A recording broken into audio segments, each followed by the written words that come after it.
बिस्मिल्लाहिर्रहमानिर्रहीम जी, अस्सलाम वालेकुम। उम्मीद करती हूँ आप सब खैर आफियत से होंगे। तो कुछ एक और अभी बड़ा अहम और बड़ा फैसला आया अदालत की जानिब से, तो मैंने सोचा कि आपके साथ डिस्कस कर लूँ। आपको पता है कि जी पीटीआई के हवाले से क्या क्या मुश्किलात का सामना करना पड़ा है पीटीआई को। सबसे पहले उनसे बल्ले का निशान वापस लिया गया था इलेक्शन कमीशन की जानिब से। उसके बाद फिर उसको उन्होंने दरख्वास्त दायर की पेशावर हाई कोर्ट की जानिब से, उनको दोबारा से जो बल्ले का निशान है वो वापस मिला था। फिर उसके बाद मामला सुप्रीम कोर्ट में चला गया, वहां से फिर दोबारा से सस्टेन रहा फैसला इलेक्शन कमीशन का, और उसके बाद फिर सुप्रीम कोर्ट ने दोबारा से बल्ले का निशान उनसे वापस ले लिया था।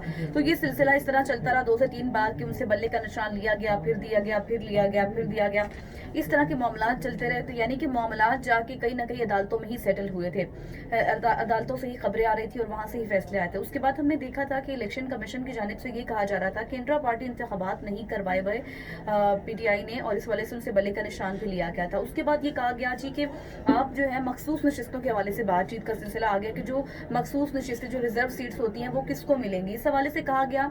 और ये स्ट्रेटजी बनाई गई सुन्नी इत्तेहाद कौंसिल यानी कि पीटीआई के जो लोग हैं उनकी जानिब से कि हम किसी ऐसी पार्टी को ज्वाइन करेंगे जो पार्टी रजिस्टर्ड हो, जिसके पास इंतखाबी निशान भी हो। उसके बाद पीटीआई वालों ने जी जब इलेक्शंस के सारे मामलात हो गए तो फिर पीटीआई वालों ने ज्वाइन कर लिया सुन्नी इत्तेहाद कौंसिल को, वहाँ के अरकान उस जमात को ज्वाइन कर लिया, और उनके पास अपना बाकायदा तौर पर रजिस्टर्ड पार्टी है और निशान भी मौजूद है। और कहा गया कि हम जब इस पार्टी को ज्वाइन करेंगे तो हमें जो हमारी रिजर्व सीट्स हैं वो हमें मिल जाएंगी, तमाम सूबाई असम्बलियों से भी और कौमी असम्बली से भी। उसके बाद जब ये मामलात इस तरह चलते रहे, आगे बढ़ते रहे, तो फिर जी मामला दोबारा एक दफ़ा फिर से अदालतों में गया और इलेक्शन कमीशन की जानिब से ये कहा गया कि जो मखसूस नशिस्तें हैं वो दीगर पार्टीज़ को दे दी जाएंगी। तमाम तर जो दरख्वास्तें थी वो भी सामने आई। उसके बाद फिर ये हुआ कि जो सीट्स थी वो ये कहा गया कि दूसरी पार्टीज़ में तकसीम कर दी जाए। मामला चला गया जी पेशावर हाई कोर्ट। जब पेशावर हाई कोर्ट में गया तो वहाँ पर जो तमाम जो हलफ लेने वाले थे, जो दीगर जो जमातें की, चाहे जो हुक्मरान इत्तेहाद जमातें थी जैसे कि नू लीग हो गया, पीपल्स पार्टी हो गया, उनको ये कहा गया पेशावर हाई कोर्ट की जानिब से, और ये बाकायदे तौर पर खत लिखा गया और कहा गया कि भाई तमाम जो पार्टीज हैं उनको इस टाइम हलफ लेने से रोक दिया जाए, पार्टी के अरकान को, जब तक कोई फैसला नहीं आ जाता। तो सुन्नी इत्तेहाद कौंसिल ने जो है वो पेशावर हाई कोर्ट यानी कि जो पीटीआई वाले लोग हैं वो पेशावर हाई कोर्ट गए, वहां पर दरख्वास्तें दी और उन्होंने कहा कि हमें उम्मीद है कि हमारे हक में फैसला आएगा। लेकिन फिर कुछ आज यूं हुआ है, अभी बड़ा फैसला ये आया है कि सुन्नी इत्तेहाद कौंसिल की जो दरख्वास्तें थी वो मुत्तफिका लार्जर बेंच ने उनको खारिज कर दिया है, मुस्तरद कर दिया गया है, और कहा है कि आपको रिजर्व सीट्स नहीं मिलेंगी। और जो नुक्ते उठाए गए हैं, कानूनी तौर पर जो नुक्ते उठाए गए हैं वो ये नुक्ते उठाए गए हैं।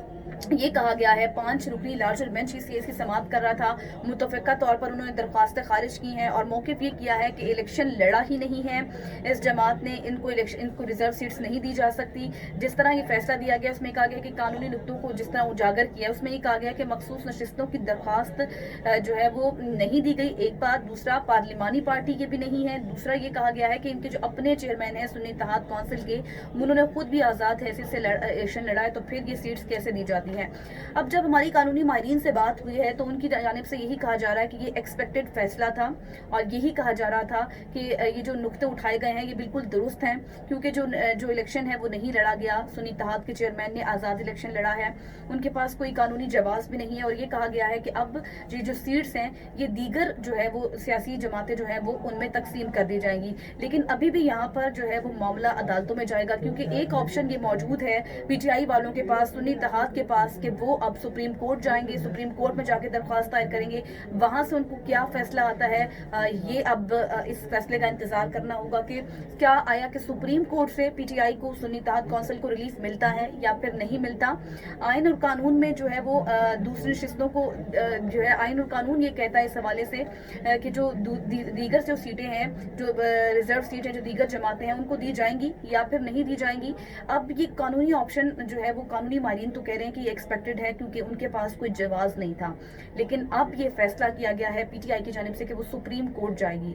यानी कि हमारी यहाँ पर अब ये सवाल उठता है कि हमारे जो लीडर्स हैं, हमारे जो पार्टी के लोग हैं, वो मुल्क को नहीं देख रहे, अपने मफाद को देख रहे हैं, अपनी सीट्स को देख रहे हैं, अपने इक़्तिदार को देख रहे हैं। मामले अदालतों में जाते हैं, जो फैसले खुद करने वाले हैं वो फैसले अदालतों की जानिब से किए जाते हैं, वो फैसले अदालतें कर रही हैं जो फैसले खुद करने वाले होते हैं। अब देखना यह है कि सुप्रीम कोर्ट पीटीआई को रिलीफ देती है या फिर नहीं देती, वहां से क्या फैसला आता है, क्योंकि पीटीआई की जानिब से तो यही फैसला कर लिया गया है कि वो अदालतों का रुख करेंगे।